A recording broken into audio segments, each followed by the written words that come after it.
Okay. Ma'am, talo po. Direk, ang ibig sabihin ng paluwagan dito? Magandang hapon po sa inyo. Yung paluwagan po, marami pong ibig sabihin. Laro po ng salita, yung salitang paluwagan sa wikang Filipino.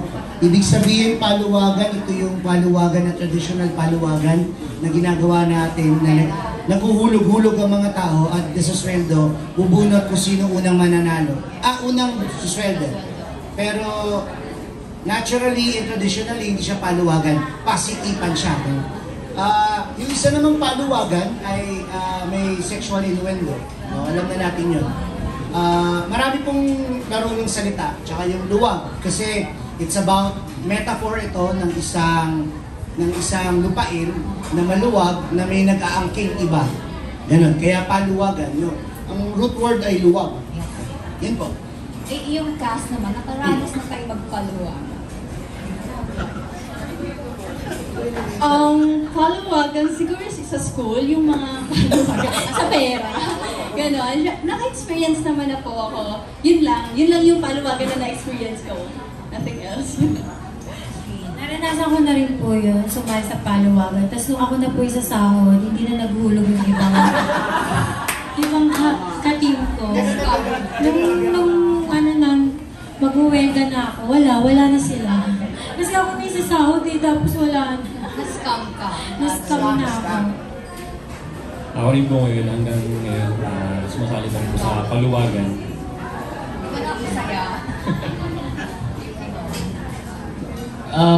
Oo, parang dati nung nag-aaral pa ako, pinasali ako ng tita ko sa paluwagan. Kasi hindi nakarating sa akin yung sahod. Ikaw nagbayad? Oo, ako nagbayad na sa kanya yung sahod. Direk sa trailer, parang napaka-very sexiest. Is this the sexiest project you have? Is this the sexiest project you did? Parang kung ako po tatanungin nyo, lahat po ng gagawin ko ay sexy. Pero dahil po, di ko po masabing sexiest. Pero po ang motivation ngayon sa Viva Max VMX experience ay makagawa ng maikling version ng isang pelikula. No?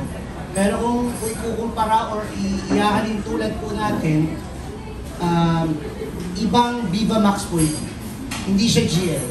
Hindi rin siya traditional Viva Max na nag-aantay tayo ng mga mangyayari tapos ipapas forward natin. Iba rin po yung kwento niya ngayon. Sabi ko nga po nung una, parang isipin natin gumagawa tayo ng isang art. Ganun yung motivation ngayon. Kasi sobrang ikli na ngayon ng VMX experience. Hindi ako talaga gagawa sana. Kasi gusto ko kong gumawa ng full length. No? So, pero ganun pa rin naman yung treatment. Full length pa rin ko na yung tinitreat. Pero medyo sana makater ko yung masa. Pero personal, gusto kong gumawa ng art house. Gusto kong gumawa ng art house na makita ng tao na kaya ng VMX gumawa ng art house. What is art house? Medyo pang-elitista. Hindi, joke lang. Gusto ko pong gumawa ng art na pelikula. No, na hindi lang natin susukatin kung sino ang naghubad at ilang sexy na makikita natin. Bibilangan natin ng lalaki-lalaki, babae-babae, babae-lalaki. Ito hindi. Susundan mo yung kwento. Kaya ka nahuhulog dahil susundan mo yung kwento. Yan po. Thank you po, ma'am. Thank you po. Thank you so much, Ms. Mitz Reales from Pelikula Mania. Maraming salamat po. Ay, hindi daw. Okay, sige. Iko-correct ko po yan. Sandali lang. Inaantay ko lang. Okay, next up, let's hear from Manila Bulletin. We have Bobby Requintina. Magandang hapon po. Okay, sa mga stars naman, anong role niyo dito at saan kayo nahirapan sa pelikulang paluwagan? Saan kayo na-challenge?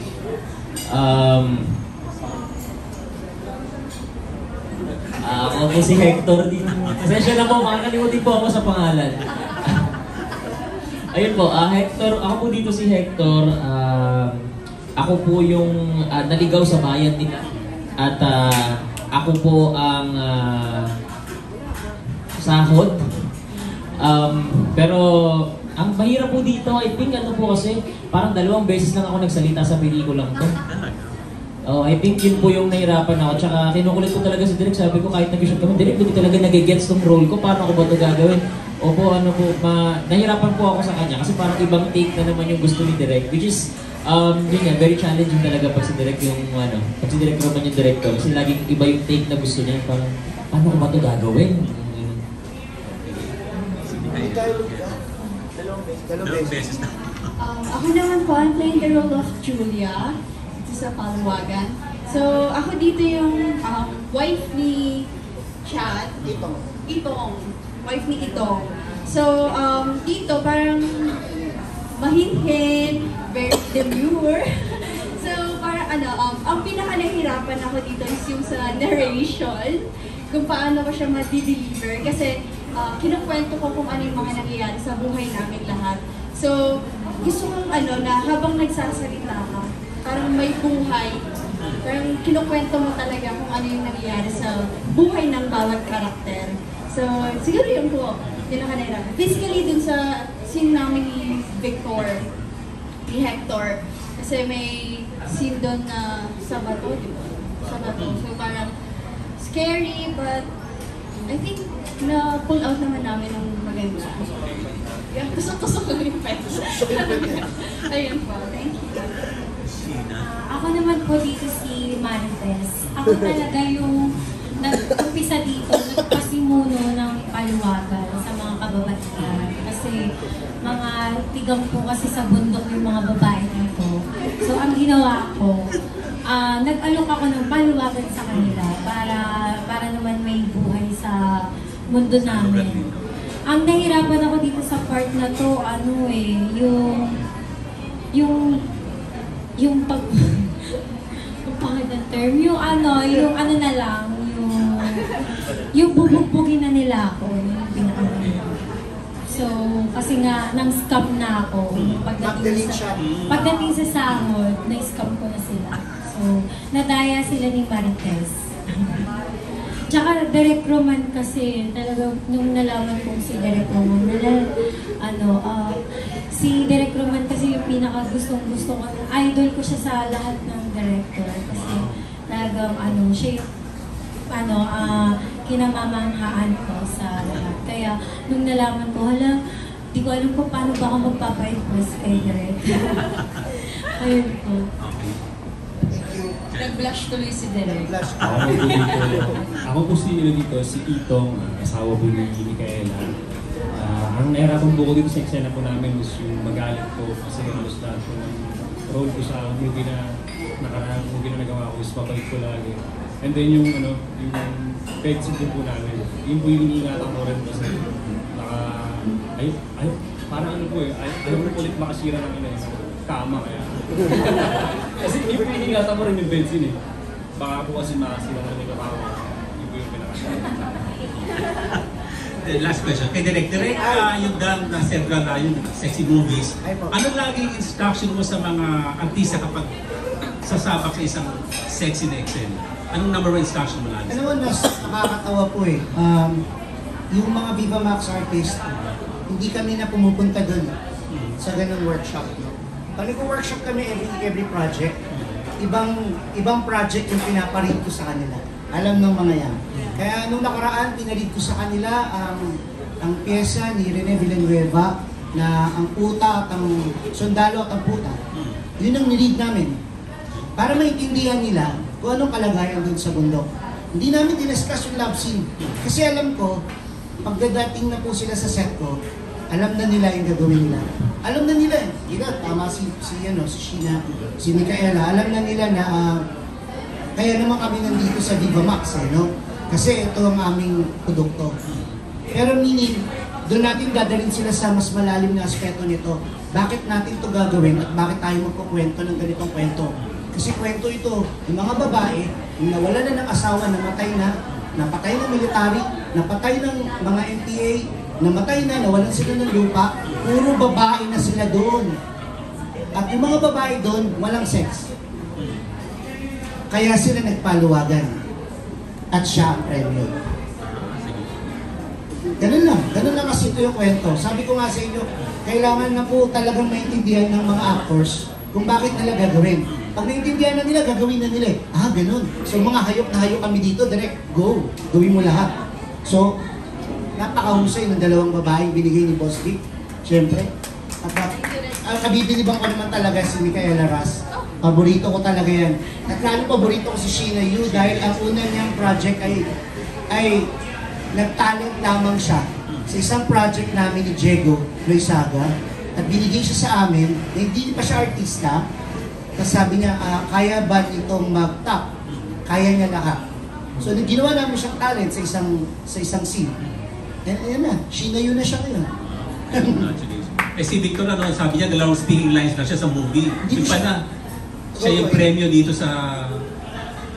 Siya baga kailangan yung role niya dito sa pelikulang Paluwagan. Yes, hindi po siya nagsasalita. Sabi ko, VR, huwag ka na magsalita kasi alam ko gagalingan mo.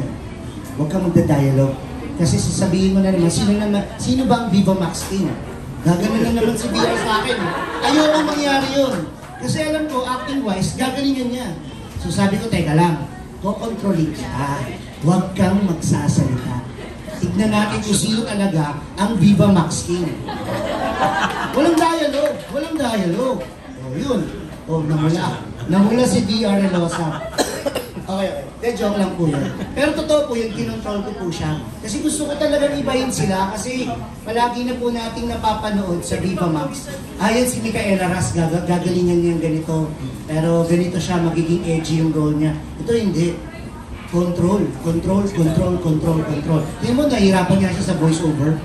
Ay, sinabi nga niya kanina. Narration na. Narration na lang, nahihirap. Kasi kailangan kontrolin. Kailangan kontrolin yung boses nila bilang artista na ibahin sila. Hindi kayo yan, hindi kayo ngayon yan. Mga taong bundo kayo, no, mga biktima kayo ng karahasan, hindi dapat laging hindi yan. Control. Even ang introvert niya, umaarte. Introvert si Chad talaga. Tahimik na tao talaga siya. Pero ang role niya doon sa dulo, magugulat kayo kung anong gagawin niya. Yun! Iba pala talaga itong Paluwagan. Thank you. Thank you po. Alright, thank you. That's a mark of a good actor, no? Direct, walang linya, pero yung presensya mo is talaga Viva Max King. Yun. Okay? Okay, yung mga susunod. Tissue daw po at tubig for Victor to our Viva Max King. Okay, ang susunod na katanungan ay magmumula kay Nurse Almo from GMA Entertainment. Sabi ko ganyan mo, Jamie. Ayan, sige, kunin na natin yung reaction niya as Viva Max King. Napatanggal na ng jacket sa'yo. Ikaw na nga ba ang Viva Max King? Ako po, never ko naman po siyang kinlame. At nung naglabas po sila ng apparently Viva Max King, ay hindi naman din ko tinry agawin. Kasi nung dating binibigay siya sa akin, kasi parang nauna siyang itag sa akin. Pero sinasabi ko naman, it's not about the titles. Basta ako ginagawa ko lang po yung best ko sa bawat pelikulang ginagawa ko. Pero nung lumabas yun, na may ibang tinatag, hindi sabi ko, bahala po kayo. Pero apparently parang wala nag-agree. So parang... parang yung Don Project. Ha? Dito lang si Tita Lee. Sino daw ba yun? Ala! Hindi, basta ayun, nasa articles naman po. Basta ginagalingan ko lang po, wala po akong issue sa kanya. Opo. Sige, sa girls na lang, ano po sasabi niyo doon sa performance ni Victor? Ano ba, pang Viva Max King nga ba? Or... Oo naman. Sa ilang beses ko na nakatrabaho sa VR, talagang deserve niya yun. Deserve niya yung ganung title. Wala naman plaster. Mata-mata nga lang yan si VR, pero kakausapin ka na niya, mata pa lang. Ano pa kaya kung may dialogue na yun? Kaya deserve niya. Deserve mo. Deserve mo nga ba? Ang king winners. Pero papawisan na siya. Pawisan tuloy ako sa... O deserve ba niya, Cha? Para sa akin naman, first time ko rin siya nakatrabaho. Hindi ko naman siya si VR naman, first time ko siya makatrabaho. Pero yung mga movies niya napapanood ko, parang may mga nakukuha akong mga mag-aaya ko. Deserve din po rin ni VR. Deserve mo yung VR. Ako po, first time ko po makatrabaho si VR. And before talagang parang marami akong naririnig kay PR from other directors, other prods na sobrang magaling talaga siya na artista. So, parang it's an honor din to work with VR kasi alam mo parang, ay mapapalapit ako dito, masasabit ako dito. Pero sobrang galing ni VR na kakausapin ka talaga gamit ng mata niya. Noong una, parang na-intimidate ako sa kanya. As in, parang, nagkakilala na kami before pa kami magka-works. Pero yung makakatrabaho ko siya, parang na-intimidate ako, parang na-pressure pa rin ako. Though sa lahat naman. Pero iba kasi kapag sinabing VR Relosa. Yeah. Seryoso, promise. Parang pang ibang level, hindi lang siya pang Viva Max Q. Yeah. Anong meron ba dito sa press con na dapat gisang-gisa ako dito? Bunod siya, bunod. Para Last question for Chad. Kasi na-mention nga ni Direk na isa kang introvert. Tama ba? Yes po. In real Hindi life? ko talaga ako pala imig pag mga nabuhay. So paano yun? Pag nasa set ka, nakaka-video mo naman. And paano yung ganitong mga eksena, paano mo siya nagagawin? Di ba mahirap for you? Minsan po siya talaga, tahimik po talaga ako sa sulok lang po, parang pinagmamastan ko lang po sila, kung paano sila. Pero pag mga eksena po na mga medyo mahirap din, pinag-aaralan ko paano. Nag-internalize ako sa sulok, kung paano magtunod ako ng mga movie na kung paano siya gagayahin. Pero at least na nabigay ko naman ko yung role ko dito. Maging magalang dito sa role. Yung interaction mo with them off-cam. Kami na lumalawag kasi Sobrang tahimik ko talaga tao.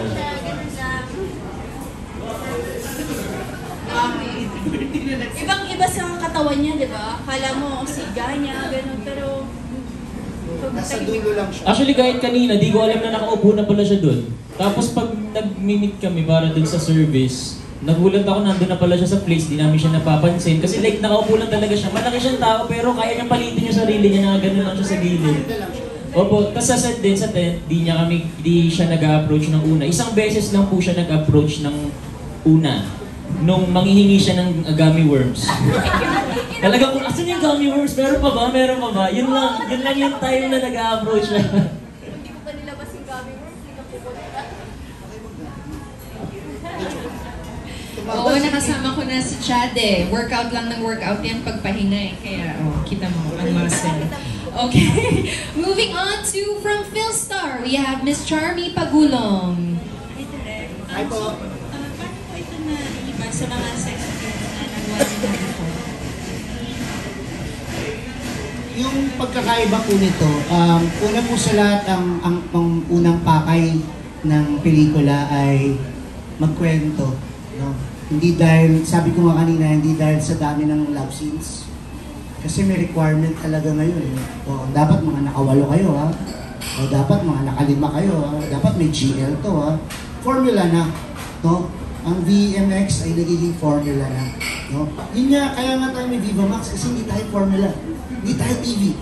Hindi tayo mainstream na pelikula. Yun ang gusto ko i-break. No? I-break natin. No? Gusto ko gumawa ng documentary sa Viva Max. No? Gusto kong i-break yung ginagawa natin na nagiging normal na yung VMX sa mata ng audience natin. Sa audience na nakuha natin ng 11 million subscribers at sa mga tao sa Telegram at lalo na yung mga nasa masa na naipasa na sa Facebook. Naging normal tayo, naging pop culture. Naging pop culture ang Viva Max, no? And again, paano natin ito maiikot o paano natin ito mababalik o paano natin ito mababago ang landscape para panoorin tayo at para tayong maging sustainable. Kasi lagi na sinasabi na, hindi, pad lang yan. Dadaan lang ang Viva Max. Pero hindi, 5 taon na tayo. 5 taon na tayo malalakas. Pero hindi dahil malakas tayo, kundi dapat pinapatalim natin siya pinapatalas natin yung mga projects. Hindi yung may isang project na ganito. May ginawa akong BMX nagubad ako. May ginawa akong BMX, ubaran nun May ginawa akong BMX, GL. Oh. Nagiging ordinaryo. Kaya ito, ang paluwagan, ay kinukwento natin na isang magandang kwento ng mga babae sa bundok. Na ang tanging uri ng kanilang ginagawa ay magbingo, magsugal, at magpaluwagan. Yan.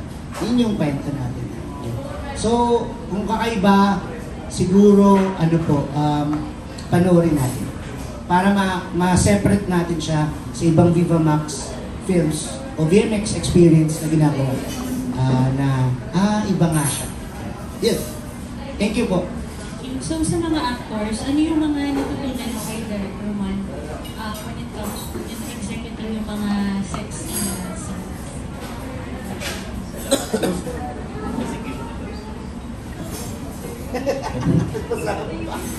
Sorry na Natutunan kay Direk Roman. natutunan kay Direk. Pag kay Direk Roman kasi ang mga love scene laging one take Bale, ang ginagawa niya kasi, ibigay niya lang sa amin kung paano yung blocking. Kailangan eventually darating kayo sa point na to, na ito yung posisyon. Pero, ibibigay niya na sa artista kung paano nyo i-execute. And I think, somehow mas sa amin yun mas pressure yun kasi hindi niya dinetalye. So hindi namin kakabisa doon. So mas kailangan namin mag-perform na lalo na knowing na ay one take to si Direk Roman. So hindi ko siya pwedeng bigyan ng pangit. So I think yun yung natutunan ko sa kanya. Kailangan galingan mo first take pala kasi huwag tayo tumulad doon sa maraming takes kapag Ayun, kay Direk Roman, siguro yung, if you're gonna do it, talagang itodo mo na. Kasi, parang, pagdating kay Direk Roman, it's now or never talaga. Hindi yung parang, may mga times kasi na, siguro marami rin naman yung nakaka-experience na neto na kapag may ginawa sila, tas nakita nila yung ginawa nila, parang mapapaisip sila na, ay, mas kaya ko pang galingan dito sa part na to. Mas kaya ko pa siyang bigyan ng justice talaga, yung part na yun. Pero, ayun, kaya kapag kay Direk Roman, todo kung todo talaga. But, yeah. Pero, very protective pa rin naman sa mga parts na gano'n, sa mga scenes na gano'n. Sa love scene kasi kay Direk Roman, as long as, mas pipilitin niya na one take lang, na hindi na magpangalawa pa kasi importante rin to sa aming mga actors, lalo na bed scene. Sinasabi niya sa amin na kung kaya nyo na gawin lang natin ito ng isang beses para hindi na tayo umulit, itodo nyo na. Kaya pagka gustong-gusto ko kasi Direk Roman, kahit simula unang naging nakatrabaho ko siya, pag love scene, hindi ka mapapagod. Kasi yung iba mapapagod ka kasi hindi sila nakontento doon sa kuha, kailangan ulitin pa ng ilang beses. Kay Direk Roman, bago ka niya isa lang doon, sasabihin niya na lahat ng gusto niyang matake. Kaya kailangan kaming as actor, trabaho namin na itong bed scene na to, kailangan na namin galingan. Kasi para sa amin din yun na hindi na umulit-ulit. Safe na safe pagdating kay Direk Roman. Yung hindi mo mararamdaman yung pagod talaga. Ewan ko kung nagtrabaho pa kami kay Direk ng bed scene kasi parang naglaro lang kami ni VR nun na parang wala lang talaga. Iba talaga pag Direk Roman. Ewan ko. Walang halong sugar coating. Totoo talaga to. Totoo to. Ayun po, kay Direk naman po is napaka-protective po sa mga artista po, lalo sa mga babae po. And then dapat talaga, kailangan one take lang po talagang gawin natin para hindi tayo mapagod. Kung mas magandang, kung meron siya sinabing, na ganitong action, is kailangan kita mo lang kung mas maganda. Okay, ibigay mo, invest mo talaga sa kanya para makita. Para wala lang take 2, take 3 ka na po. So last na lang kay Viva, ano tingin mo yung qualities ng isang Viva Max? Yun! I think ang pinakamahalaga po talaga doon, kapag binigay sa'yo yung title na Viva Max King, dapat i-take mo siya as opportunity na i-take mo yung responsibility na i-uplift yung iba. I think yun yung pinakamahalaga. Huwag mo ipaparamdam dun sa mga baguhang artista, sa maliliit na artista sa set. Kasi wala namang maliit na artista na hindi mo sila ka-level. Kasi apparently may mga taong ganun. Nasa set, nakapagbago yung artista, first time yung artista, sabihin niya, ay, pasensya na hindi kita ka-level. Or mag-practice ka pa muna, or gumawa ka pa muna ng ibang pelikula. Ako po kasi, as much as possible, kapag ako po ang lead sa isang pelikula, sa isang project, or basta cast po ako doon, pinagtatanggol ko po talaga. Meron nga po isang beses na issue ako kasi may isang beses, yung isang artista, first time niya mag-love scene, hindi siya marunong maglagay ng plaster, lalaki to. So ako nagupit ng plaster niya, tapos sabi ko sa kanya, sige tol, pasok ka sa CR, ganito mo siya ididikit. Pumasok siya sa CR, ako nag-cellphone, nag-ayos ng gamit, nagulat ako may tumakbo pasok ng CR. Tapos ako, sinilip ko. Pag silip ko, nagulat ako, nakaluhod doon yung bakla. Hawak yung ano niya, kasi naayos yung plaster. So ginawa ko, tinawag ko yung mga tao sa prod, tama po ba to? Kinall out ko talaga, kasi para sa akin mali yun. Although sabi niya, hindi naman doon nagreklamo yung artista. Sabi ko, nagbigay ba ng permission ng artista? Siyempre hindi niya alam yung rights niya. So I think yun yung pinakamahalagang quality na dapat protektahan mo yung ibang tao sa set. Na hindi ginagawa apparently na iba. Sorry, susundutin ko lang yung sinabi niya. Kasi sa mundo natin ngayon, lalo sa industriya, ang daming mga issues ngayon na lumalabas. No? Mapalalaki, mapababae, ganyan. Kaya po napupunta po doon yung kwento na napoprotektahan ba ang mga artista? Yes, lalo na sa set ko. Alam nila yan sa first take lang. First take lang. Dahil bago po namin gawin ito, meron na kaming intimacy workshop. Hindi kailangan ng intimacy coordinator na pinagsasasabi ng mga tao. Dahil mula pa nung sinimula namin ito, meron conscious kami sa ginagawa namin at inaalagaan namin ng artista.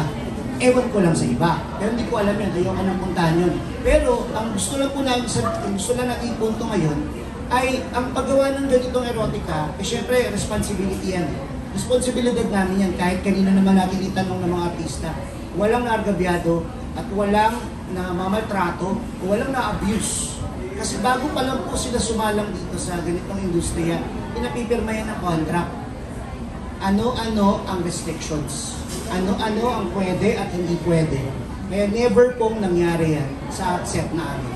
Kaya po, marami ngayon lumalabas na kung ano-ano na versions ng iba't ibang mga artista, director, etc. etc.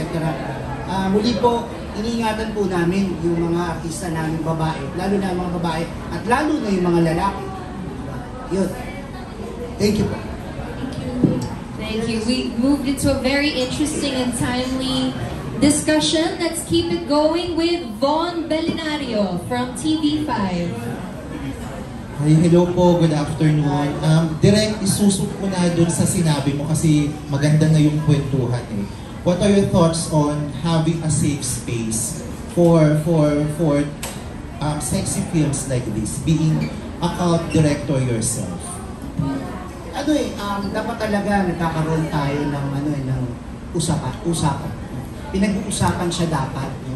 At higit sa lahat, bago po natin, syempre dapat karama yung mga directors, producers. May dialogue. No? May dialogue. Even actors, dapat may dialogue talaga bago natin gawin. No? Kasi sa sobrang dami din ng nangyayari sa mundo, dumadaan lang ng dumadaan. Yun na yung sinasabi ko kanina. Siguro mga 100,000 na yata ang Viva Max films eh. No? Pero ibig sabihin, lahat ba ito na pag-uusapan? Siyempre, hindi lahat. No? Kaya dapat natin ingatan din kung gusto natin magtagal ang industriyang ito, ang genre ito, kultura natin ito eh. No? Wala pa naman noon, meron ng ganitong pelikula. Ingatan natin. Ingatan natin. Ingatan natin ang actors. Ingatan natin ang mga directors. Ingatan natin yung ating linya. No? Kasi, kahit hindi naman nga ganito, kahit hindi naman talaga sa erotica, hindi nga nanggagaling sa amin ang mga abusers eh. Nanggagaling sa drama, comedy, music, di ba? Ibig sabihin, safe pala kami. Safe pala kami dahil pinag-uusapan namin. Di ba? Pinag-uusapan natin, di ba? At hindi siya tabu. Di ba? Yun lamang po. Ayoko ng kasi ibang discussion talaga ang ibang space. Tama naman yung tinanong mo. Pero magkakaroon niya kami ng may binubuo kami ngayong Eroticon. may binubuo kaming eroticon, ang pagsasama-sama ng may film talks, may history, may literature, para pag-usapan itong mga bagay na ito. No? Yun. Moving forward, Direk, kasi na-mention mo a while ago na you wanna make it deeper and and more conscious pagdating sa industriya. Is moving forward po, are you planning to institutionalize this kind of activity na rin, not just for the sexy films, but films in general, being kayo nga yung cult director for doing this kind of genre? Yes, opo. Hindi naman ini-institutionalize. Pero sana magkaroon ng spasyo. Spasyo ang pinag-uusapan natin dito. No? Kailangan magkaroon siya ng spasyo para magkaroon ng respeto ang mga tao.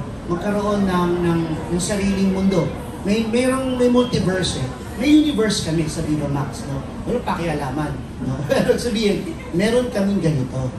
Respeto natin ito. Meron kaming audience. May sarili kaming audience. And then baka gusto nyo rin. Ayaw nilang magsalita. Pinapanood nyo sa mga bahay nyo. Yun lamang. Space. Actually, nakuha naman natin yung space. Meron namang platform. Meaning, respect. Yung respect and again, trabaho to eh. Trabaho to. Matagal na hindi pa naman nabubuo ang sibilisasyon. Meron ng ganito. Yun lamang. Thank you for your words, Direk. Thank you. Respect. Thank you so much. Thank you. I'm done. Thank you. Thank you. Great questions, Vaughn. Thank you so much for that. Now moving on to batch 2 this afternoon. That begins with Alan Policarpio, followed by Nas Tabares, Jojo Panaligan, and finally we have Erwin Ogawa. Ngayon pakinggan natin ang mga tanong mula kay Alan Policarpio from The Inquirer. Correct. Ayun. So, aside from yung nabanggit na kanina, ano po ba yung kumbaga precautions mo on the set, like other directors parang bawal yung cellphone or i-emphasize nila yung consent? Sa inyo po, ano ba po yung mga precautions mo? No rehearsal. Okay. No rehearsal. No rehearsal, no take 2. Tapos, ang important lang po sa, tama naman yun, protocol talaga yun, no? Cellphones, kahit sa crew, lalayo, babae lang ang may iwan sa set, may ready na kami mga pambalot, meron ng NDA, lahat naman yun, automatic talaga sa Viva Max. Ang pinaka-important sa akin, ayokong mag-rehearse na nakaubad na yung mga tao. Important yun, respeto sa tao. Mapalalaki, mapababae, bakla man, tomboy, dapat hindi mo sila gamitin ng paulit-ulit ang sa rehearsal lamang. Okay. Important yun sa akin. Kaya sabi nga nila, siguro kahit nung panahon pa ni AJ Raval, walang rehearsal. Kukwento ko lang sa inyo. At magpe-perform kayo. Pero ayoko mag-rehearse kasi nakakapagod eh. Ang erotica, laban ng utak at katawan and puso. No? Pagka na-rehearse mo ng rehearse, wala na siya ibibigay sa'yo sa susunod. Agod na sila.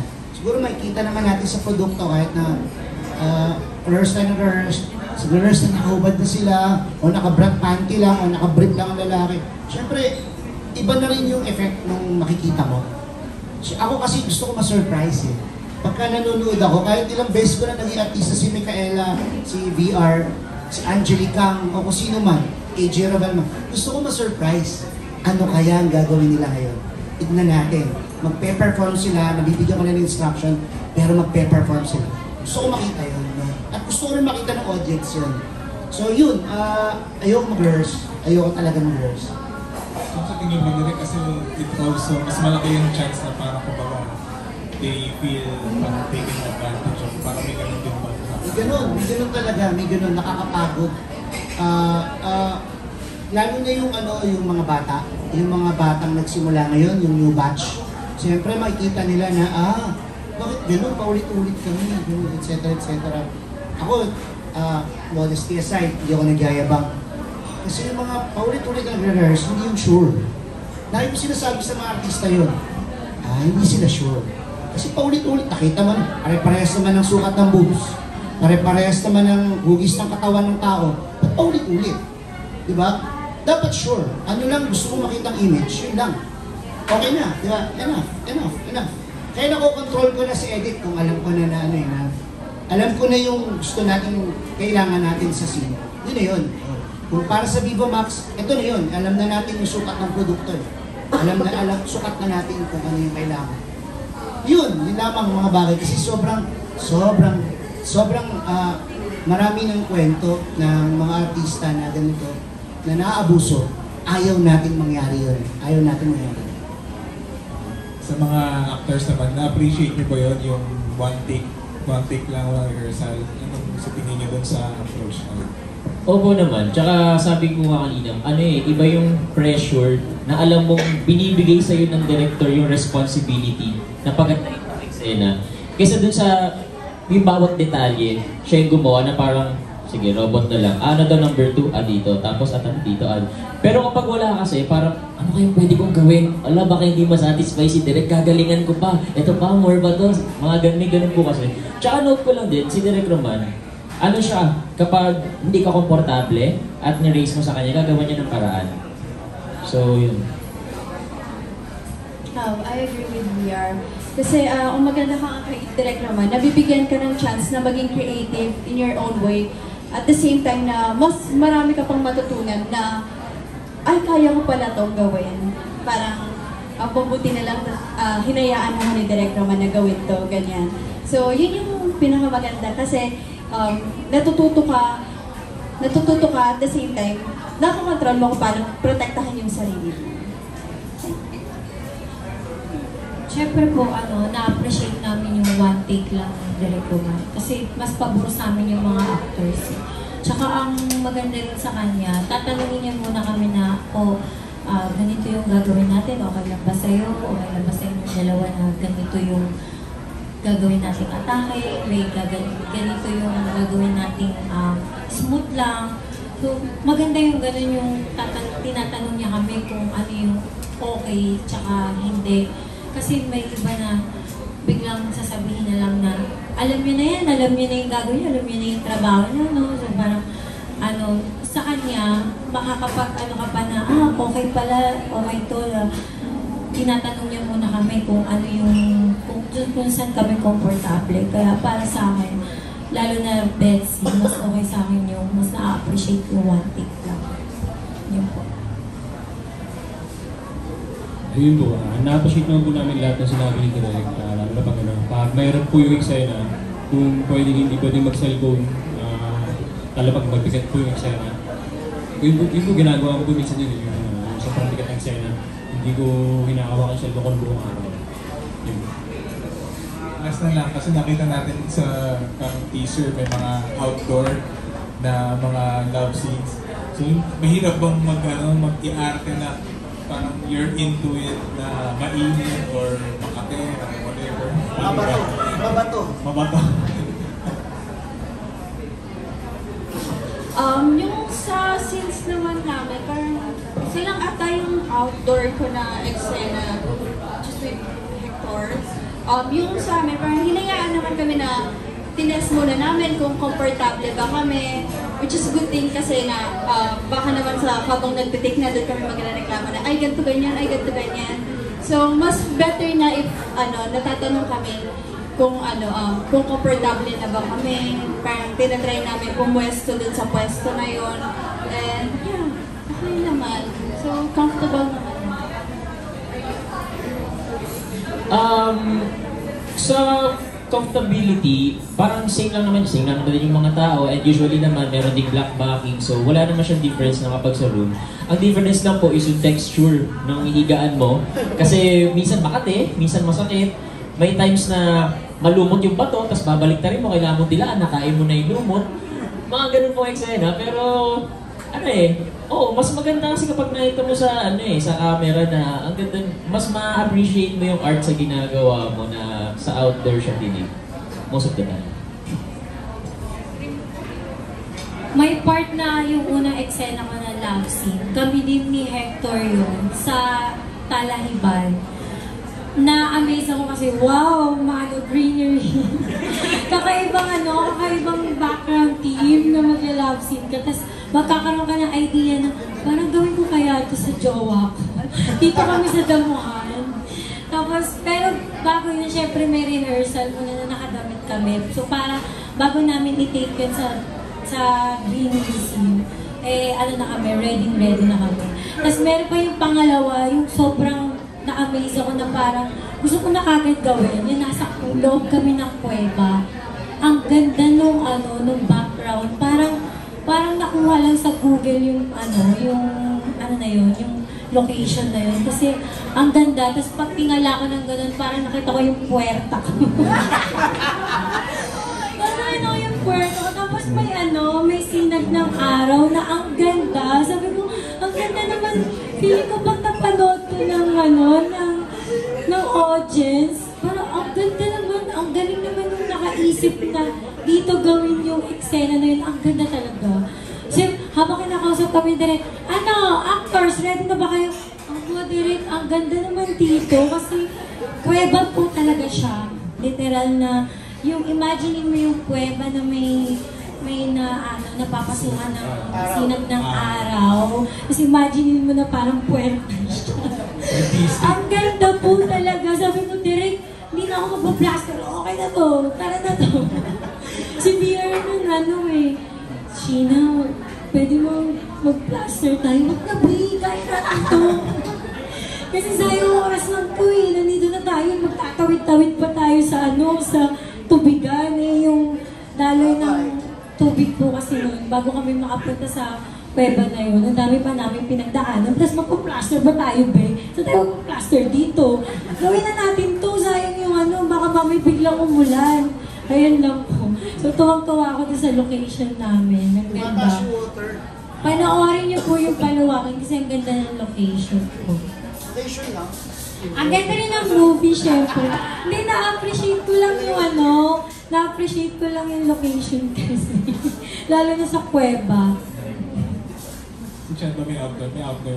Wala naman po eksena sa outdoor po. Pero po talaga, hindi lang po komportable sa may higaan po talaga na kama. Kasi minsan po talaga nakakasira po ako ng kama.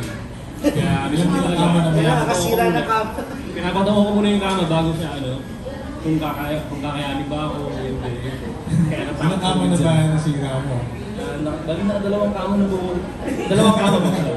Kaya... Ano to? Kama sa set o kama in real life?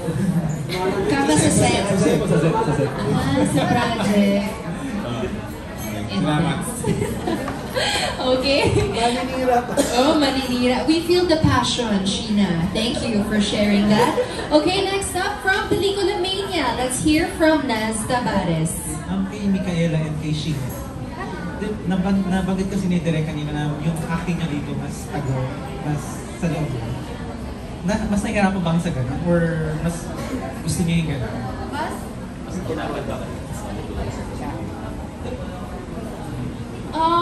Sakto lang. Siguro sakto lang kasi at least paano ba sabihin? Nakakalabas ako ng arte na alam mo yung parang ang hirap i-explain. Paano ba i-deliver ito sa madali na mahirap kasi at the same time na-realize mo na ay kaya ko pala siya kontrolin. Hindi yun, bigay ka lang ng bigay na wala naman palang kwenta. Ganon. So, mas okay pala yun na nakokontrol mo siya kasi mas maganda yung kalalabasan niya kapag nakokontrol mo siya. Ayun po. Thank you. Okay din po yung gano'n, yung kinokontrol kami, lalo na sa emotions. Kasi, mas marami kami natututunan na, ay, kaya ko pala itong gawin. Kasi, si Derek Roman kasi naniniwala siya sa actor niya na may kaya pa siyang gawin. Hindi lang to. Parang, binibigyan niya yung buong tiwala niya sa kahit baguhan lang po ako nun sa pag-arte. Na-appreciate ko talaga siya na nagtitiwala siya sa akin na bakit sa dami, bakit ako pa? Alam ko naman sa sarili ko na hindi ako ganun kagaling. Kaya pagka nung time na kinokontrol kami ni Direk Roman sa bawat pag-arte namin, mas gusto ko yun kasi mas na-challenge ko yung sarili ko. Mas marami akong natututunan na, nagawa ko yun. Ako ba yun? Ako ba talaga yun? Sino ba ba yun? Hindi ba yung Sheena yun? Kay Victor naman, Kasi simula kanina pa parang pinipraise ka ng mga co-actors and director mo. Ano yung process mo ng... ano yung process mo sa pag-arte? Ano po kasi ang hobby po namin ay magbolahan po talaga. Plastikan lang. Showbiz lang. May pajigas yan mamaya. Process sa acting. Ako po kasi nangungulit talaga ako. Hindi ako pumapayag na may gagawin ako nang hindi ko alam. So, kahit magpakita ako dito ng mga chat namin ni Direk Roman, sabi ko talaga sa kanya, Direk, paano nga to? Tapos minsan di na siya mag-reply. Direk, di ko nga to alam, Direk, paano ko ba ito gagawin, Direk? Tsaka, pag kay Direk Roman, na-excite. Mukbang muna siya. Bago niya gawin siya. Tsaka kay Direk Roman, kasi pati physical features pinapakailaman dyan. So, parang kailangan iba lagi yung look mo. So ako naman, parang ako na rin yung nagsasabi na, sige, okay sa akin to na iba yung buko, gusto mo ba ako magpaitim direct, ako na nag-i-initiate ng gano'n, kung anong kailangan niya. Tapos, siguro sa pelikula, like, for example, dun sa, may isang seat sa Batis, sabi lang ni Direk, kailangan ko lang nang nakahiga ka. So, pwede ko namang nakahiga ako, nakatihaya, pero tanong ko, Direk, anong maganda? Gusto mo ba yung mukha ko nasa putik? Like, mga ganun, okay lang sa akin yun. Chinik namin yung lechoneras. May totoong kain ng baboy. Like, okay lang sa akin yun. Kasi para sa akin, parte siya ng pag-artist. Gusto ko ma-feel yung process. Na kailangan totoo yung ginagawa ko. Kung pwede namang double sa papalit-palit nung magda-dive. Kasi meron yung pala nila yun, yung flippers nila. Hindi pala siya yung flippers talaga, parang kahoy. Sabi ko, Direk, kaya ko naman lumangoy. Pagbaba ko, hindi pala same yung kahoy. Gumagano na ako, papalubog ako, hindi ko na nakikita yung mga tao. Pero like, ayaw magpa-doubles. I think yun po, parang gusto ko lang, kung kaya ko namang gawin, hindi po ako mag-iinarte. Kasi mga co-stars ko, ewan ko, bolero lang po. Hindi, magagaling po talaga sa sila po talaga yung pinakamagaganda, Chikas na lang. Hindi, ako, tinatry ko lang naman po yung best ko na makitungo. Na maging mabait, na maging totoo lang. Yun po, hindi ako... akin naman po, tanggap ko naman po na hindi ako yung pinaka-pogi, hindi ako may pinakamagandang katawan sa Viva Max. Pero let's say na lang po na ako yung pinaka-totoo. Ako yung pinaka-matapang sa kung ano yung... Pag may mali ko, call out ko. Kapag may hindi kayang sabihin yung iba, ako yung magkasalita. Kung ako yung makapahamak, bahala kayo, basta ganun. Nabanggit ko naman kasi kanina na tahimik ka, introvert, tahimik ka lang, pero pag umacting ka na, parang ayun, paano ka naka-acting kung yung nakapag-acting naman po personality mo kinakausap ko na po yung mga artists ko minsan, pero pag gusto ko lang mapag-isa, yun lang po, parang gusto ko mapag-isa. Pero pag eksena po, binibigyan ko na po yung best ko para. Okay, thank you very much. Next, from Rider PH, we have Jojo Panaligan. Unang tanong ko po kay Direk. Direk, agree ka ba dun sa definition ni Victor ng Viva Max King? At bakit hindi siya kasing simple lang na ang Viva Max King, yung pinaka-may kinitang pelikula, yung may pelikula na mas matagal sa #1, yung pinakamadaming aktor na yung aktor na may pinakamadaming ginawang bakit hindi ganun kasimple? Pero unang-una, agree ba kayo sa sinabi ng katangian ng isang Viva Max King? Agree ako sa kanya. Pero ang ganda ng sinabi mo ako, Jo, na ano bang sukatan? Diba? Paano, mamaya tinimbang ka, ngunit kulang. Diba? Hindi ganun. Unang partikular, yung nagmarka ba yung ginawa mo? Tama ka din. Malakas ba? Pumutok ba yung ginawa mo? Pangatlo, sino-sino ang pumili sa'yo para maging artista ka? Kasi hindi naman dahil si VR, hindi ko naman paborito to eh. Maraming paborito dito. Pero meaning, pinipili ka ba ng mga director na gusto nilang makatrabaho ka? No? Yun na ganun pamantayan. Tayo ko rin naman, hindi naman din talaga hierarchy to. Dahil sobrang dami rin naman talaga nang pumasok ngayon sa industriya. Ang tanging sukatan dito sa akin, personal ngayon, makakatawid ka ba sa susunod na universe ng Viva Max? No? Yun yung magandang tanong, no? yun ang pinakamagandang sukatan ngayon na tsaka nag-aaral ka pa ba? Inaaral mo ba to? Pinag-aaralan mo ba to? Kahit na artista ka na, pinag-aaralan mo ba itong prosesong to? Nag-workshop ka pa rin ba? Inaaral mo pa rin ba itong craft na ito? Magandang tignan natin yung ganong ano, hindi dahil sa kung ano pa man na PR or nasabi or may nag-claim na ikaw yung ganito. Even nga yung branding na cult director sa akin, ang daming nagre-reklamo doon, nandun ako sa CCP, nandun ako sa Cinemalaya, bakit natawag na cult director to? Ang una ko lang tanong, may nanood ba ng mga pelikula niyo? Yun lang, tapos na, ayaw ko na makipag-discuss. Sa Cinemalaya, ang dami, cult director ang tawag sa kanya. Hindi lang kilala eh. No? Pero again, ang una kong tanong, mahirap sukatin, mahirap timbangin, ngunit kulang. No?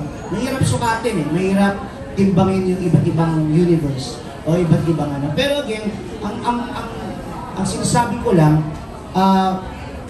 para masabing king, ginusto ka ng mga tao. Masa ang magsasabi nito. Hindi ang vloggers, hindi ang press, hindi din ang mga critics, hindi ang manager mo, hindi ang mga co-actors mo, kundi masa ang magsasabi nito. Gusto ko si ganito, gusto ko si Angelica, punta ka sa Ayala, gusto ko si Angelica, punta ka sa squatters area, gusto ko si Angelica. Ibig sabihin, napuntaan niya. Gusto siya ng tao. Yun ang gusto kong makita ng mahirap sukatin, Kuya Jo, ang hirap ng tanong mo. Palaging mahirap ang tanong ni Kuya Jojo. Kaya tinataguan ko yati yan si Kuya Jojo. Pero again, na-miss ko na nandito ka ulit ngayon. So hindi lang ang sinasabi, oo, mahalaga na gawing pamantayan or gawing guide ang numbers, pero it's not as simple as that. Exactly. Kay Victor, na-challenge ako dun sa sinabi mo kanina.